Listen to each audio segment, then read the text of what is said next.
नमस्कार Maharashtra, good morning, सुप्रभात. मी निकिता पाटील आणि आपण पाहताय TV9 मराठी.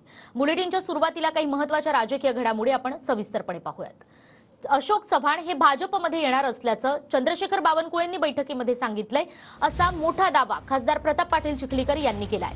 तर भाजपचा दुपट्टा घालण्यास कुणी तयार असेल तर त्यांचं स्वागतच आहे, असं चंद्रशेखर बावनकुळे यांनी नांदेडमध्ये वक्तव्य केलं होतं. आणि त्यानंतर आता प्रताप पाटील चिखलीकर यांनी हा महत्त्वाचा आणि मोठा दावा केलाय. तिसरा पक्ष फुटण्याच्या तयारीत आहे असं जयंत पाटील म्हणाले. आम्ही कोणाकडेच पक्ष फोडत नाही, आम्ही कोणाकडे जातही नाही पक्ष फोडायला. पण हा दुपट्टा जर कोणी घालायला तयार असेल त्याचं स्वागत आम्ही नक्की करतो. प्रदेशाचे अध्यक्ष माननीय बावनकुळे साहेब 100 वॉरियर्सच्या बैठकीच्या निमित्तानं नांदेडला आले होते आणि त्यावेळेस ते बोलताना म्हणाले की भारतीय जनता पक्षाचा दुपट्टा टाकण्यासाठी अनेक लोक लाईनला लागून आहेत आणि त्याच्यामध्ये नांदेडच्या काही काँग्रेसच्या नेत्यांचा नावाचा उल्लेख त्यांनी केला.